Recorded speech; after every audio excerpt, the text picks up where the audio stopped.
magkita tayo bukas. Kasi mag-aral ako para gano'n na lang. Bato. Gusto po no. Yung ano, pabalik-balik yan sa... Gawin mo. Iya, sir. Minsan magsabi ko, tapusin mo na. Sir, kanina pa.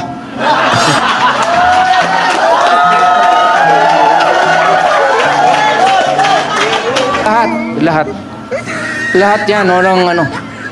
Lahat, as lahat. Baka mag-ano kayo. Pero yung extra judicial killing, wala man tayong extra. Killing lang. Ayun, kung sino nag-invento niyang putang yan. Bakit maging extra yan? Ano yan? Kota? Lahat sundalo. Ganito na lang. Para marami ang tao natin, every meeting, baka sa lawag, kailangan magpunta na tayo lahat sa lawag. Magkaraban tayo. Baka sa sunod sa Bicol, at least para sigurado talaga na mayroong, natin alam kung ano ang diskarte ng mga tao doon. Baka kukunti lang, kung pupunta tayo lahat, punta tayo ng Bicol.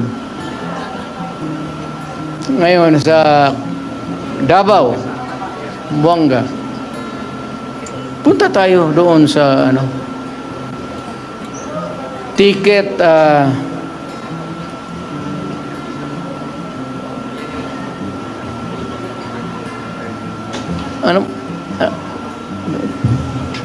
ito si Jun Ibasco. Ito yung pinakautak ko talaga.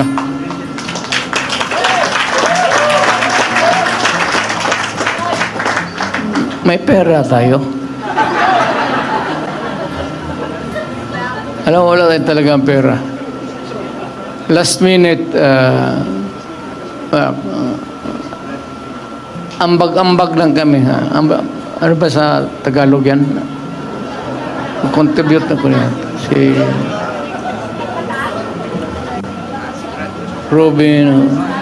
Pero sa pumunta kayo ng Davao, totoo, kung ticket-ticket lang, kaya ng mayor yan.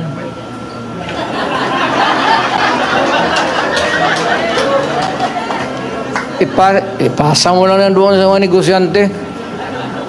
Doon sa mga Chinese community na may ara. Kaya ito.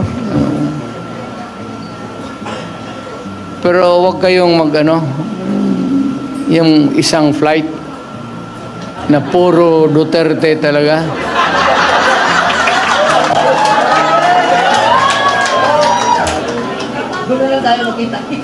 Kasi pag mag-take off yan, ang kabila magsige dasal. Mahulog sana yan. Mahulaan ako ng tao.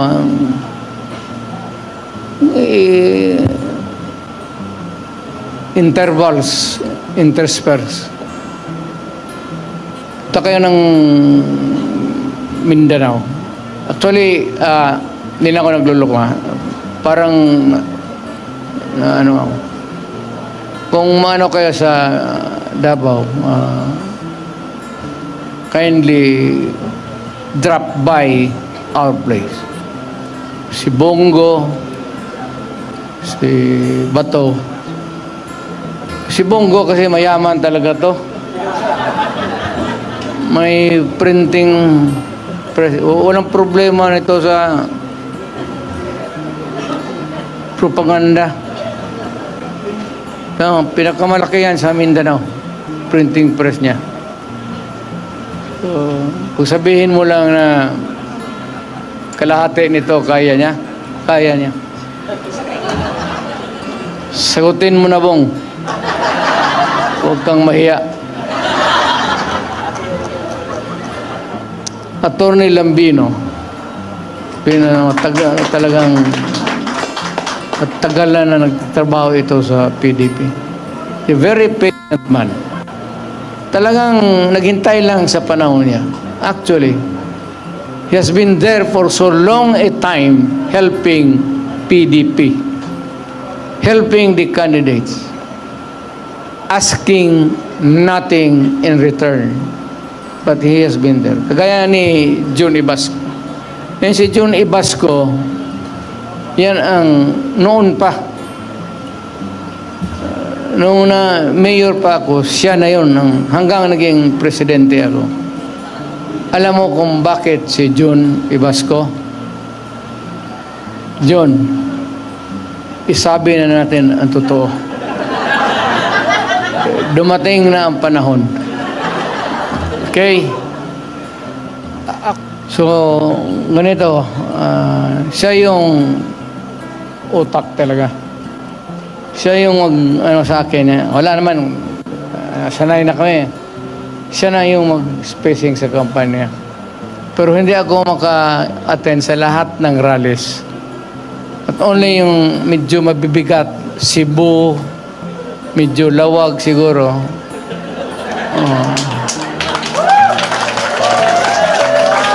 Para sabihin ko kay Marcos, punta ako doon, mag-rally kami sa inyo. Yung mabibigat, sa Buanga siguro, gano'n. Nandoon ako, pero hindi ilat kasi una-una, sa totoo lang, wala tayong pera. I cannot sustain a campaign na yung diretso-diretso na maybe even sa katawan ko, hindi na rin. Alam mo yung aeroplano, hindi ba niya ako, piloto ako when I was young, naglilipad ako ng aeroplano. Pero ngayong matanda na ako, baski yung may pressure, hindi man ninyo halata yung pagbaba mo sa aeroplano, medyo matamlay ka talaga. Ganun, hindi ko na kaya. Pero sa mga big rallies, I will be there to bigay natin kay Jun yan. So, dito tayo magsunod kay Jun. Siya yung I trust him to do the job. So, siya yung magbigay ng program.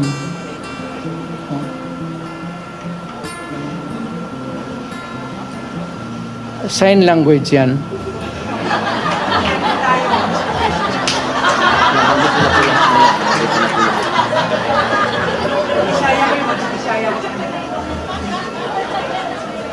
Paano gano'n yan? Pangalan niyo Duterte. Pangalan niyo to.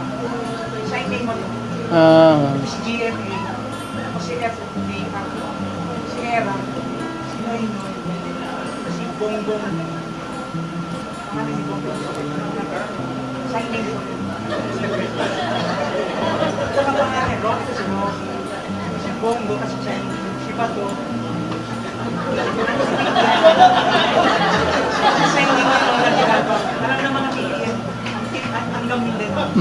Magkita tayo bukas. Kasi mag-aaral ako para gano'n na lang.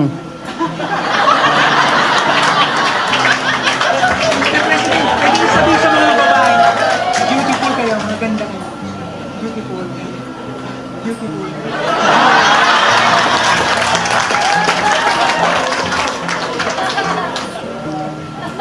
Nehen Piao Liang.